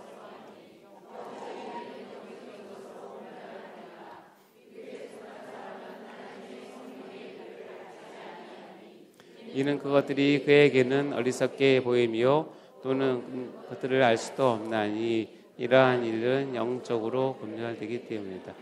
자, 거듭나야지 우리가 알 수 있는 건 뭐냐면 이 세상에 육에 속한 것과 영에 속한 것을 비로소 구별할 수 있어요. 거듭나지 않으면 아무리 영적인 치장을 해도 영의 세계를 이해할 수가 없는 거예요. 왜냐하면 거듭나지 않았기 때문에 그는 모든 것을 육의 눈으로 볼 수밖에 없고 육의 눈으로 판단할 수밖에 없고 육의 경험을 가지고 자기 인생을 살아갈 수밖에 없어요. 그러나 보면 우리 교회에 다니는 성도들은 오직 하나님으로부터 온 영을 새롭게 받았기 때문에 이것을 가지고 우리가 모든 것을 판단할 수 있는 새로운 피조물이 되었다는 뜻이에요. 그래서 중생은 육체의 생명도 중요하지만 또 다른 영적인 생명을 갖는 것을 중생이라고 얘기를 합니다. 자, 그 중생의 본질이 있습니다. 중생은 뭐냐면 이 세 가지인데 첫 번째 시작. 성향의 변화, 마음 중심의 변화이다. 중생은 겉으로 드러나는 것만 변하는 것이 아니라 새 생명을 가졌기 때문에 완전한 변화를 얘기하는 거예요. 자, 골로새서 3장 10절 시작. 새 사람을 입었으니 이는 자기를 창조하신 이의 형상을 따라 지식에까지 새롭게 하심을 입은 자니라. 이 골로새서는 이렇게 표현하는데 새 사람을 입어서 새 사람이 있는데 골로새서는 어디까지 얘기하냐면 그 사람이 갖고 있는 뭐예요? 지식에까지 새롭게 받는 것을 새 사람이 입는다고 얘기해요. 그러니까 중생을 하게 되면 여러분이 가지고 있는 모든 가치관과 지식, 여러분이 그동안 알고 있는 모든 것까지도 이 새 사람을 통해서 다시 한번 뭐예요? 조명을 받게 되고 다시 한번 뒤집어져서 다시 한번 체계를 세워야 된다는 뜻입니다. 그러니까 지식에까지 새롭게 합을 입은 자를 이제 중생한 자, 새롭게 된 사람이라고 얘기합니다. 그러니까 여러분이 중생은 단순한 내가 거듭났다라고 깨닫는 어떤 종교적인 용어가 아니라 여러분 본질 자체를 바꾸는 거예요. 여러분이 지금까지 알고 있던 모든 체계와 지식까지도 이 중생에 의해서 새롭게 함을 받는 것을 중생이라고 얘기합니다. 왜냐하면 데살로니가후서 3장 5절 시작. 주께서 너희 마음을 인도하여 하나님의 사랑과 그리스도의 인내에 들어가게 하시기를 원하노라. 왜냐하면 중생은 어디서 이루어지냐면 마음에서 이루어지기 때문에 마음을 인도해서 하나님의 사랑과 그리스도의 인내에 들어가게 하시기를 원하시기 때문에 그렇습니다. 그리고 중생은 근본적인 변화일 뿐 아니라 뭐예요? 즉각적인 변화예요. 중생을 오면 이렇게 됩니다. 고린도후서 5장 17절 시작. 그런즉 누구든지 그리스도 안에 있으면 새로운 피조물이라 이전 것은 지나갔으니 보라 새 것이 되었도다. 자, 이 구조에서 제일 중요한 단어는 무엇일까요?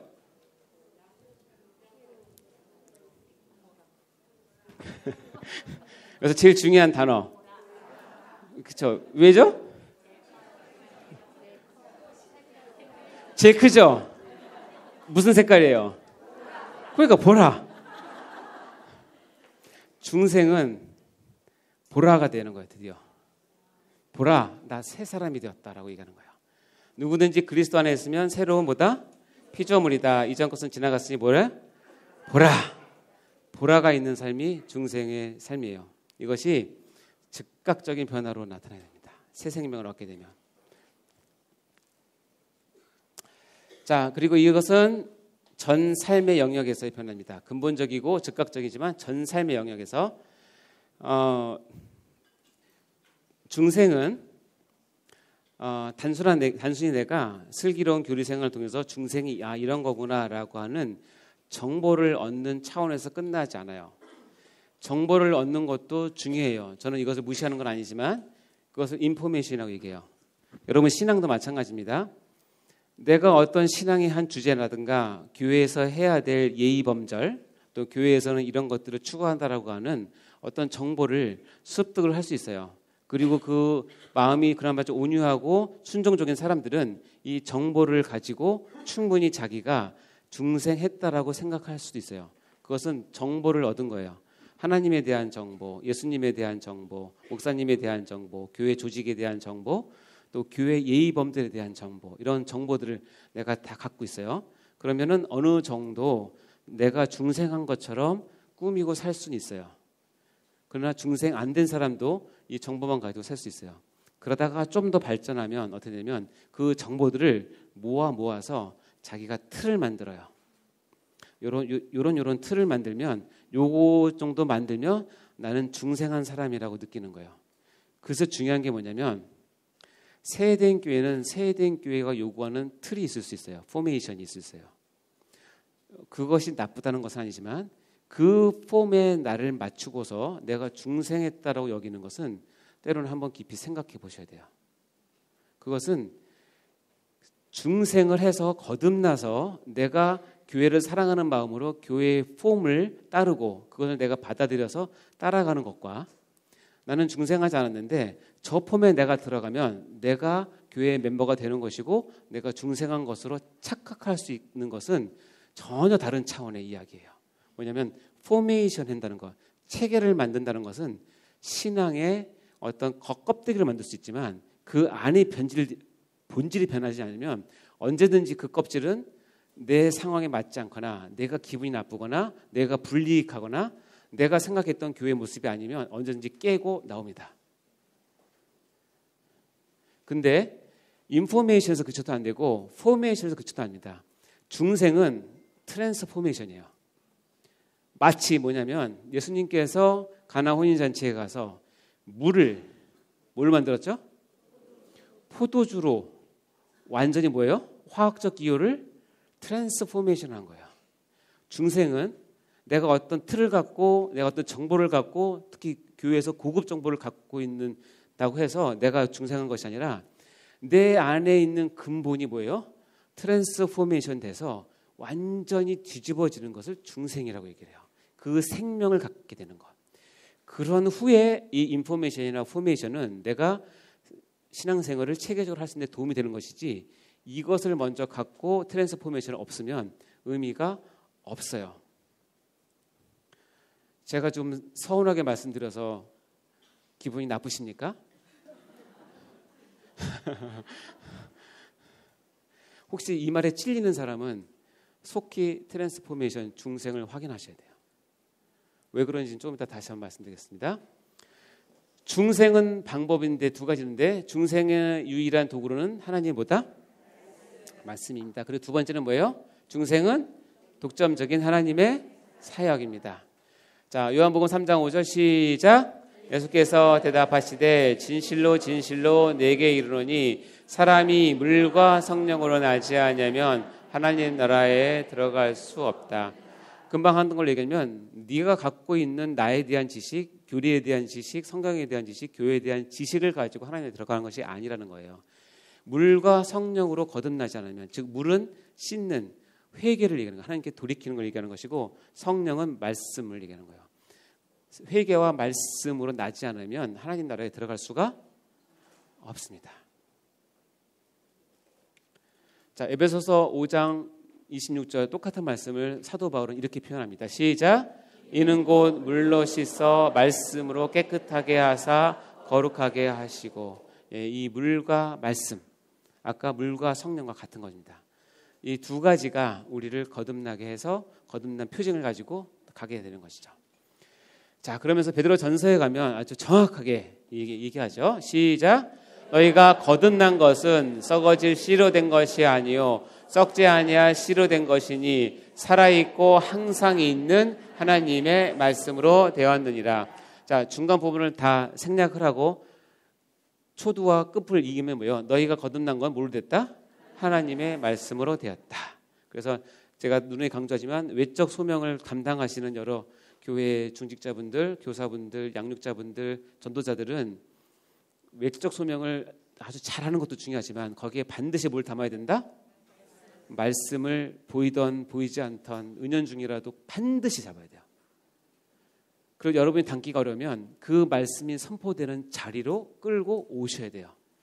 결국 말씀이 그 사람을 중생하게 해요. 아멘? 그건 하나님께서 말씀을 붙잡고 하시기 때문에 그래요. 자, 로마서 10장 17절 시작. 그러므로 믿음은 들음에서 나며 들음은 그리스도의 말씀으로 말미암느니라. 자, 이제 여러분이 이제 딱 보면은 이제 거꾸로 가고 싶지 않으세요? 그리스도의 말씀을 들으면 뭐가 생긴다? 그렇죠. 이렇게 성경을 이렇게 읽으시면 재밌어요. 그렇죠? 아, 그렇구나. 믿음은 그리스도의 말씀. 말씀을 듣고 들으면 믿음이 생긴다. 진리입니다. 중생은 독점적인 하나님의 사역이다. 자, 에스겔서 11장 19절 20절 시작. 내가 그들에게 한 마음을 주고 그 속에 새 영을 주며 그 몸에서 돌 같은 마음을 제거하고 살처럼 부드러운 마음을 주어 내 율례를 따르며 내 규례를 지켜 행하게 하리니 그들은 내 백성이 되고 나는 그들의 하나님이 됩니다. 자, 이 말씀을 읽으면 반갑지 않습니까? 어디가 반갑죠? 네, 감사합니다, 여러분. 그들은 내 백성이 되고 나는 그들의 하나님이 된다. 이거 어디서 많이 들었던 얘기예요? 신명기, 맞아요, 신명기. 신명기뿐만 아니라 여러 군데 나오는데. 자, 힌트. 언약 3개 중에서 어디서 나오는 건 나오죠? 죄송합니다. 그들은 내 백성이 되고 나는 그들의 하나님이 된다는 것은 은혜 언약의 핵심령이잖아요. 이 은혜 언약 때문에 여러분이 지금 있는 거예요. 그들은 내 백성이고 나는 그들의 하나님이 된다. 이게 은혜 언약의 핵심이고 이 구속을 위해서 예수님께서 오셨고 이것을 이루신 것이 이제 우리 구원인데 우리의 구원을 다른 말로 표현하면 나는 하나님의 백성이 되고 하나님은 내 하나님 되는 거예요. 자, 그렇게 하려면 어떻게 돼요? 이게 내가가 누구야? 내가라는 주어가 누구죠? 하나님이에요. 그들에게 한 마음을 주고 그 속에 새 영을 주어서 그 몸에서 돌 같은 마음을 제거하고 살처럼 부드러운 마음을 주어서 율법을 따르고 내 규례를 지켜 행하게 하리니. 그러니까 이 안에 있는 내용은 내가 당하는 거예요. 내가 딱딱했던 돌 같은 마음이 누군가 와서 막 이겨가지고 아주 카스테라와 같은 부드러운 마음이 싹 되면서 예전엔 율법과 규례를 지키는 것이 뻑뻑하고 힘들고 더럽고 치사하고 신경질 나고 그랬는데 이제는 부드러운 마음이 되면 뭐예요? 그것이 지켜지고 싶은 거예요. 하고 싶은 거예요. 너무너무 좋은 거예요. 예배 자리가 너무너무 사모되고 하나님 말씀이 너무 달고 찬양을 부르면 눈물이 나고 기도의 자리에 가면 막 뜨겁고 그거를 하게 하는데 누가? 하나님이 그렇게 하겠다. 그렇게 해놓고 너는 내 백성이라고 얘기한다는 거예요. 그러면 이 안에 있는 구원은 누가 주는 거냐면 하나님이 그렇게 하게끔 하셔서 만들어 주신다는 얘기예요. 그러니까 하나님 중생은 하나님 독점적 사역이라는 뜻입니다. 요한복음 1장 12절 13절 시작. 영접하는 자 곧 그 이름을 믿는 자들에게는 하나님의 자녀가 되는 권세를 주셨으니 이는 혈통으로나 육정으로나 사람의 뜻으로 나지 아니하고 오직 하나님께로부터 난 자들이니라. 똑같습니다. 이 관점에서 보면 영접하는 자, 그 이름을 믿는 자들, 영접하는 것, 그 이름을 믿는 것은 마치 내가 하는 것처럼 보여지지만 그렇게 해서 하나님의 자녀가 되는 권세를 누가 주세요? 하나님이 주시고 그래서 하나님께서 난 자들은 어떻게 해요? 자기 혈통이나 육정이나 사람의 뜻으로 나지 않고 오직 하나님께부터 난 자들이라고 못을 박는 거예요. 그래서 아까도 얘기했지만 내가 구원을 얻는 것에 대해서 자랑하면 안 돼요. 감사하고 기뻐하며 전할 수 있지만 마치 내가 그 구원에 단 1, 2%라도 내가 뭘 잘해서 구원 얻었다라고 생각하시면 절대 오산이라는 거, 꼴불견이라는 거 얘기했죠? 네. 여러분께 옆 사람께 얘기하세요. 꼴불견 되지 마세요. 오직 감사와 겸손으로 하나님을 섬기시면 됩니다. 아멘. 사도행전 16장 14절 시작. 두아디라시에 있는 자색 옷감 장사로서 하나님을 섬기는 누리아다라는 한 여자가 말을 듣고 있을 때에 주께서 그의 마음을 열어 바울의 말을 따르게 하시니라. 두아디라 성에 루디아라는 한 여자가 있어서 자색 옷감 장사. 요즘 말로 하면은 명품 세일 하시는 분이에요. 왜냐하면 이 자색 옷은 아무나 못 입고 왕족, 귀족만 입을 수 있는 옷이에요. 그러니까 그들을 상대하니까 상당히 재력이 있었고 고급 정보가 있었겠죠. 그런데 여기에서 사도 바울의 사역을 위해서 하나님께서 루디아라고는 한 여자의 마음을 열어서 사도 바울을 따르게 해서 그 집에서 유숙하면서 전도하게 해요. 누가 하셨어요? 이걸 보고 바울이 자기가 설교 잘해서 이렇게 생각하면 꼴불견이에요. 아시겠죠? 그리고 루디아도 그렇게 하는 거죠. 주님께서 나에게 마음을 주셨구나 하는 것을 깨닫고 은혜로 나가야 되는 거죠. 내가 여기서 뭘 했다고 생각하면 그것도 꼴불견이에요. 자, 질문. 아까 중생하면서 니고데모를 얘기했는데 니고데모는 과연 구원을 받았을까요? 못 받았을까요? 받았어요? 못 받았어요? 자, 그러면 여러분이 자신 있게 얘기해 보니까 니고데모가 구원을 받았다고 성경에 나와 있을까요? 안 나와 있을까요? 나와 있어요?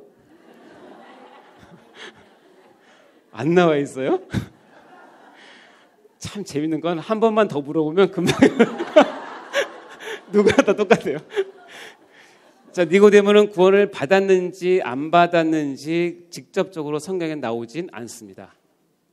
근데 저는 유추해서 니고데모는 중생을 통해서 아마 그날 밤에 가서 밤새 고민을 했을 것이고 예수 그리스도에 대한 바른 정체를 알았을 것이고 아마도 변화되어서 구원을 받았을 것이라고 저는 생각합니다. 근거는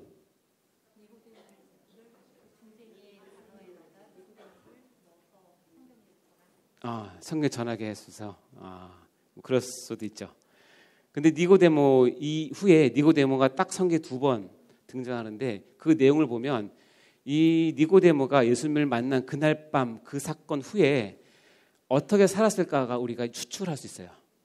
그래서 다시 얘기하지만 중생은 우리가 판단할 수 있는 것은 아니에요. 그런데 여기서 얘기하는 건 뭐냐면 중생을 받은 사람은 이렇게 변화된 삶을 살아낼 수밖에 없다는 것이 성경이에요. 아멘. 다시 얘기하면 니고데모가 이렇게 살아서 중생을 받은 것이 아니라 그때 하나님으로 예수를 만나서 그가 중생을 진짜로 경험을 하고 이런 삶을 살 수밖에 없는 것을 성경에 표현하면서 그것을 연장하면 아, 니고데모는 지금 천국에 계시는구나 라는 것을 알 수 있는 거예요. 이유는 볼까요? 요한복음 7장 50절 51절 시작. 그들에게 말하되 우리 율법은 사람의 말을 듣고 그 행한 것을 전에 심판하라. 자, 이제 산헤드린 공회에서 예수를 이제 처결할 이제 음모를 이제 짜고 있어요. 그럼 회의를 했을 거 아니에요? 그럼 그 회의하는 가운데 니고데모가 뭐라고 얘기냐면, 야, 우리는 우리 율법은 사람의 말을 듣고 그 행한 것을 알기 전에 심판하느냐라고 지금 누구를 변호해요? 예수를 변호해요. 지금 자기 직을 걸고 예수를 변호하는 거예요. 거듭나지 않으면 이게 가능할까요? 니고데모가 아주 의협심이 있어서 그럴 수도 혹시 있을 거예요. 그러나 여기서 보면 니고데모가 예수에 대해서 지금 자기가 속한 조직의 결정을 앞두고 지금 예수를 적극적으로 변호하는 것을 봐서는 지금 예수에 대한 생각이 많이 깊어지고 있다는 것을 알 수 있죠. 그렇죠? 그러면 구원받을 수 있겠다라고 생각할 수 있겠죠. 그 다음에 요한복음 19장 39절 시작.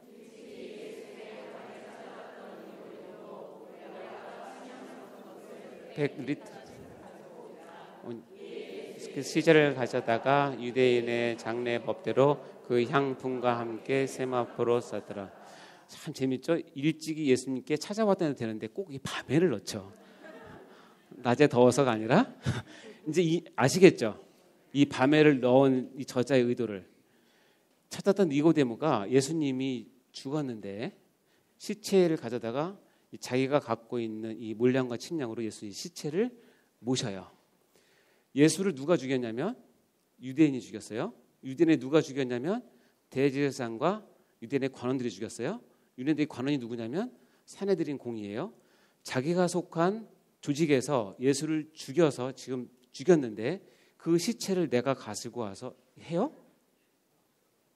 이건 굉장히 위험한 짓이에요. 네, 거 봐요. 인간이 할 짓이 아니래잖아요. 그러니까 이것을 봐서는 자기의 모든 것을 걸고 예수의 마지막 시체를 모시는 거예요. 무슨 얘기냐면 이미 예수에 완전히 믿게 된 거예요. 그래서 이 두 사건을 보면 3장에서 만났던 니고데모가 밤에 예수님을 만나서 중생에 대해서 얘기했던 니고데모가 그 사이에 엄청나게 많은 경험과 엄청나게 많은 갈등을 겪어서 진짜 거듭나게 되고 진짜 거듭난 사람은 반드시 뭐가 되냐면 그 삶을 통해서 그것을 드러내게 돼요. 드러내지 않을 수가 없어요. 이게 성경이 얘기하는 거예요. 드러내서 구원받은 것이 아니라 구원받은 사람은 드러내지 않고 살 수가 없다는 뜻이에요. 그래서 중생의 구체적인 표현들이 이겁니다. 이거 자세히 다 설명을 할 기가 시간이 없는데 일단 첫 번째는 죄에 대해서 애통해하고 회개하고 미워하게 됩니다. 중생하게 되면 그래서 회심에 이르는 전초가 중생입니다. 그리고 하나님을 사랑하게 됩니다. 그래서 예배와 하나님을 감사하고 찬양하고 사모하는 일에 나가게 되고 하나님 말씀에 대한 순종이 자발적이고 감격적이 됩니다. 이것이 중생을 받은 사람들이 이런 삶을 그냥 드러내는 거예요. 형제 자매를 사랑하고 교회를 사랑합니다. 자기 자신의 위주에서 주님 위주로 바뀝니다. 그러니까 짧은 경험인데 제가 여기 오기 전에는 작은 교회를 섬겼어요. 한 200명, 300명 되는 작은 교회 섬겼는데 그 중생이라고 제가 판단할 수는 없지만 하나님, 예수님을 제대로 만나기 전에 그 교회에 오는 성도들은 내가 교회에서 무엇을 가져갈까를 생각하고 와요. 하다못해 식당에서 음식도 가져가고 하다못해 뭐 쌓여있는 책도 가져가고 그래요. 작은 교회에 와서 뭐 안 주나 뭐 선물 주는 날은 있으면 꼭 한 번 더 서서 더 받아가고 막 그래요. 그러니까 교회에 와서 내가 무엇을 더 얻어갈까 생각하다가 그 사람이 은혜 받고 거듭나고 눈이 바뀌잖아요. 어떻게 바뀌는 줄 아세요? 이 교회가 뭐가 부족한가? 그래서 자기 집에 있는 걸 갖다 놓기 시작해요. 이게 바뀌는 거예요. 여기 휴지가 없네? 자기 집에 있는 휴지를 갖다 놓아요. 여기 뭐 고장 났네? 그럼 그거 갖다 놓고 자기 집에 있는 걸 갖다 놓고. 여러분은 어떻습니까? 여러분 여전히 교회에서 뭔가 가져가려고 눈이 혈안이 돼서 아니면 볼 때마다 야 이거 너무 부족한데 이건 내가 좀 해주고 싶은데 그런 마음이 있으니까 자기 위주에서 하나님 위주로 바뀌어요. 이거는 이렇게 하라고 해도 안 되는 게 아니라 중생이 되면 그런 마음이 확 들어와요. 여러분 다 이런 사람이 되기 바랍니다. 자, 정리하겠습니다. 구원에 교회 내 중생에 대한 많은 오해가 있어요. 그래서 폐단이 있는데 뭐냐면 이 중생에 대한 사유화를 해요. 왜냐하면 교회에서 안 가르치는 것이 중생하고 종말이거든요. 거꾸로 얘기하면 이단이 가장 많이 물고 늘어지는 것은 중생하고 종말이에요.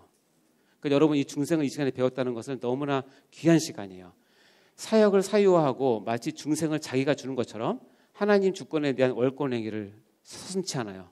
내가 중생을 주는 것처럼 우리 몸에 들어오면 중생할 수 있는 것처럼 이것은 구원파, 이단 이런 것들이 대부분 이런 거에 속하는 것이죠. 재밌는 건 뭐냐면 성화론, 칭의론, 성령론, 종말론 등의 책은 많은데 중생론이라는 책은 없어요. 왜냐하면 중생론은 다룰 게 없어요. 학문적으로. 누가 하시기 때문에? 하나님께서 은밀하게 하시기 때문에 그래요. 심지어는 우리 장로교는 성경 다음으로 중요하게 생각하는 게 웨스트민스터 신앙고백서인데 여기에도 중생은 다루지 않아요. 여러분은 안 놀라시지만 예, 목회자들은 놀랍니다. 와, 여기에 중생을 안 다루는구나. 중생은 굉장히 아주 신비로운 부분이라고 생각하시면 돼요. 그럼에도 불구하고 중생을 오늘 배우는 이유는 바로 이겁니다. 구원의 서정과 중생의 개념을 제가 가르치는 의학적 유비를 통해서 보시면 되는데 아까 여기 얘기했었죠. 제가 충격 속보를 하나 알려드리겠습니다. 시간을 빨리 해야 되겠네요. 자, 제가 읽겠습니다. 탁월한 리더십, 수많은 선행, 감동적인 명연설, 카리스마적 정치력으로 전 국민의 83% 지지율을 기록하며 유력한 차기 대통령을 거론되던 소강석 씨가 알고 보니 주민등록번호 조사도 없다는 것이 밝혀지면서 충격을 안고 있습니다. 이거는 예를 든 겁니다. 근데 더 놀라운 겁니다. 더 나아가서 이 차기 대선 후보인 소강석 씨는 아예 태어나지도 않았습니다.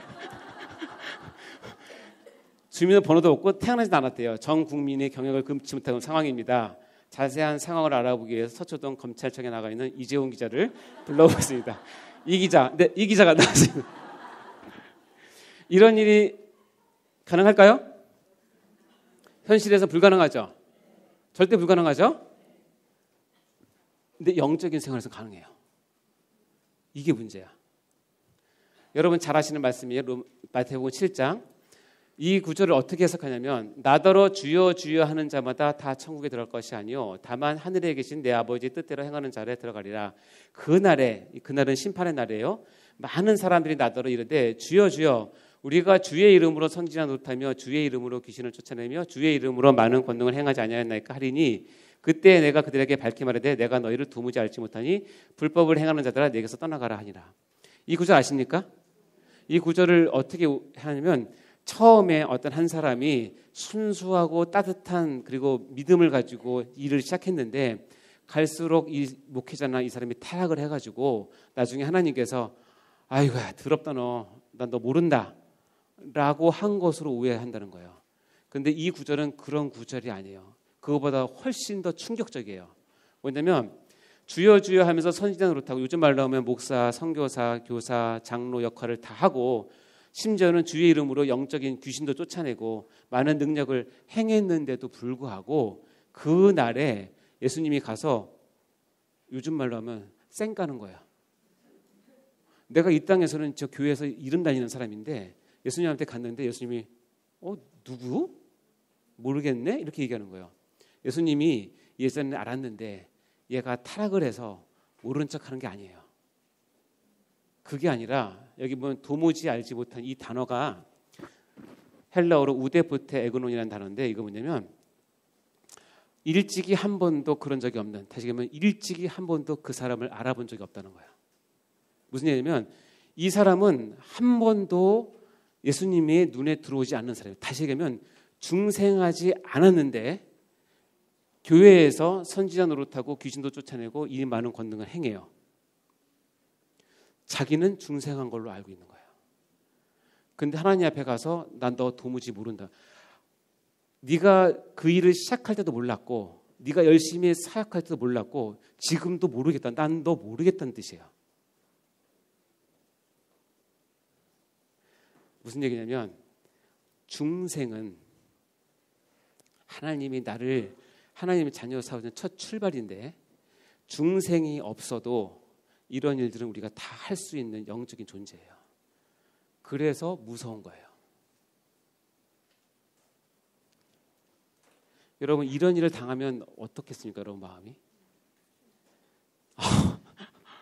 소름 끼치 않습니까? 소름? 그래서 제가 이거를 옛날에 칼럼에 엄연한 현실이라고 했는데 이게 현실이에요. 여러분 중생 하셨습니까? 여러분 가운데 거듭난 새 생명이 있습니까? 확인하셔야 됩니다. 나는 하나님과의 관계에서 그것을 꼭 확인하셔야 되지만 다른 사람이 중생했는지 안 했는지에 대해서는 관심 가질 필요가 가질 수도 없고 가져서도 안 돼요. 그냥 우적 소명만 열심히 하시면 돼요. 이해되시죠? 왜냐하면 이런 현실이 있기 때문에 그래요. 그래서 저는 이 중생이란 개념을 우리가 어떻게 적응해야 할 것인가, 특히 사명자로서 이제 여러분께 마지막 드리는 메시지예요. 자, 중생을 염두에 두고 이렇게 해야 됩니다. 사명자인, 읽어볼까요? 시작. 사명자인 나는 중생에 관해서는 아무것도 할 수 있는 일이 없다는 진리 앞에 겸손히 서야 됩니다. 아멘? 내가 중생에 대해서 내가 줄 수도 없고 할 수도 없어요. 자, 이해되시죠? 그러나 반면에 이것도 있어요. 시작. 사명자인 나는 마치 내가 중생을 줄 수 있는 것처럼 최선을 다해 사역을 해야 된다. 자, 이 두 개가 서로 상반되는 내용이에요. 중생에 대해서. 나는 이 사람에서 중생을 줄 수 없어요. 그래서 나는 아무것도 안 해. 이것도 하나님께서 원하시는 것이 아니고 내가 이 사람에서 중생을 줄 수 있는 것처럼 하면 안 되고 죄송해요. 중생을 줄 수 있는 것처럼 착각해서는 안 되고 여기 아무것도 할 수 없다는 진리 앞에 이때 나는 내가 마치 그 사람에게 중생을 줄 수 있는 뭐처럼? 것처럼 뭐예요? 최선을 다할 의무는 있는 거예요. 그러니까 이 두 가지는 팽팽한 영적 긴장감이 있는 거예요.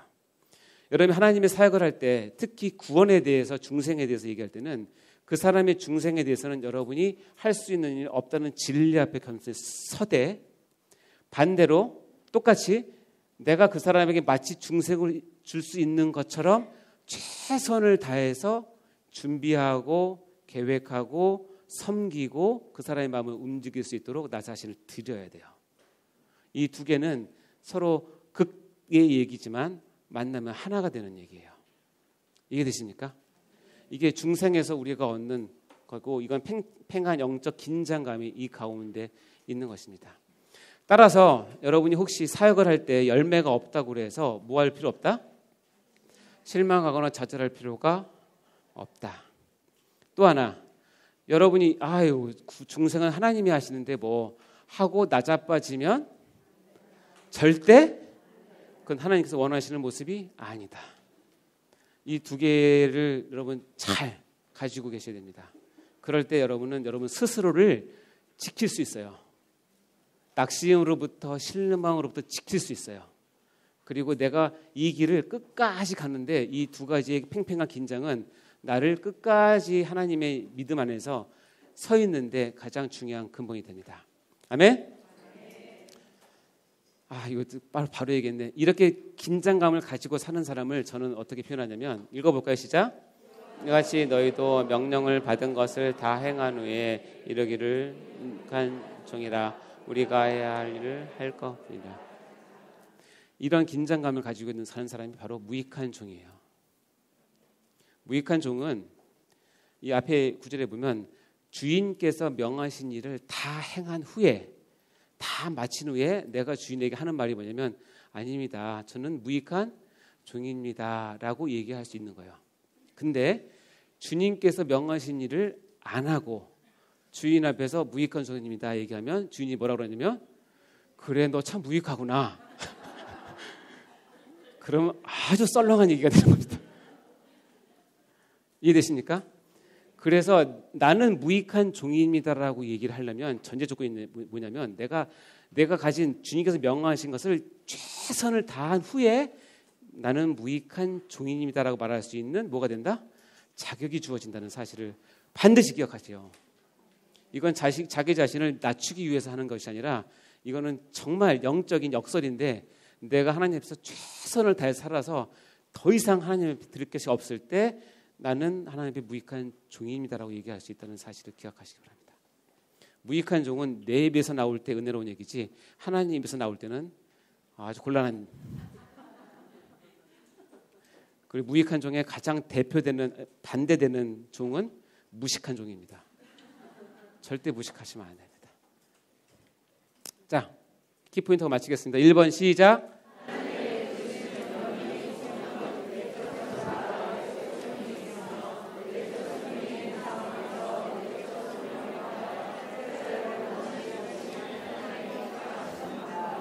아멘. 자, 2번 시작.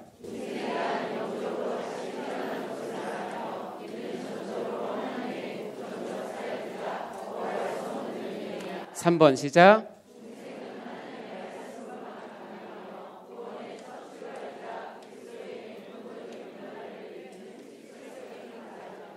아멘. 기도하고 마치겠습니다. 하나님 아버지 감사합니다. 저희를 제 가운데 있고 죽었던 저희를 부르시고 저에게 새 생명 중생을 허락해 주셔서 진심으로 감사합니다. 우리가 그분을 늘 확인하게 도와주시고 우리의 신앙이 이 진리 가운데 설 수 있도록 인도하여 주시옵소서. 우리의 구원이 다른 어떤 것으로 흔들리지 않게 도와주시고 하나님과 나만이 갖고 있는 이 중생의 기쁨과 나를 부르셨다라고는 확신이 우리 가운데 늘 있어서 하나님 나라를 섬기는 데 부족함이 없게 하시고 하나님을 기뻐하게 해드리는데 우리가 부족함이 없도록 우리를 인도하여 주시옵소서. 우리에게 분명한 믿음을 허락하여 주시옵소서. 감사드립니다. 예수님 이름으로 기도합니다. 아멘. 수고하셨습니다. 감사합니다.